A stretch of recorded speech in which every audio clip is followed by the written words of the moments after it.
നബി സല്ലല്ലാഹു അലൈഹി വസല്ലമക്ക് ഒരു ആയത്തിറങ്ങിയ സന്ദർഭത്തിൽ ഞാൻ അവസാനിപ്പിക്കാട്ടോ. ഞാനിത് പറയുന്നു, കുറെ കുടുംബത്തിൽ ഈ പ്രശ്നങ്ങളൊക്കെ കേൾക്കുമ്പോൾ എനിക്ക് തോന്നുന്നു നമ്മൾ ഇസ്ലാമിനെ ശരിക്കും അങ്ങോട്ട് ചരിത്രത്തിൽ നിന്ന് മനസ്സിലാക്കാത്തതുകൊണ്ടാണ്. എന്തോ വേണ്ടാത്ത വെച്ചുകെട്ടലും വേണ്ടാത്ത ചിന്തയും നമ്മളെ മനസ്സിലുള്ളതുകൊണ്ടാണ് കുടുംബം പോലും നശിച്ചു പോകുന്നത്. നബി സല്ലല്ലാഹു അലൈഹി വസല്ലമ സൈനബ റളിയല്ലാഹു അൻഹയെ കല്യാണം കഴിച്ചു.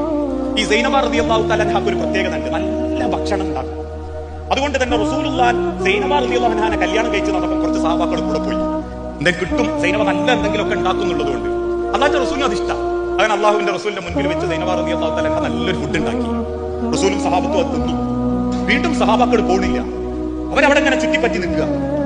അള്ളാഹുവിന്റെ ആയത്തിറങ്ങി, നിങ്ങൾ ഒരിക്കലും അവരെ ബുദ്ധിമുട്ടിക്കാൻ പാടില്ല, അവര് അവരുടേതായ സന്തോഷത്തിലേക്ക് വിട്ടേക്കണം. എന്നാൽ റസൂലിനെയും സൈനബ റളിയല്ലാഹു തആലയെയും നിങ്ങൾ ബുദ്ധിമുട്ടിക്കരുത് കേട്ടോ. അത് സഹാബത്തിനോട് മാത്രമല്ല, സർവ്വന്മാരോടും വാപ്പാരോടും ഇല്ല.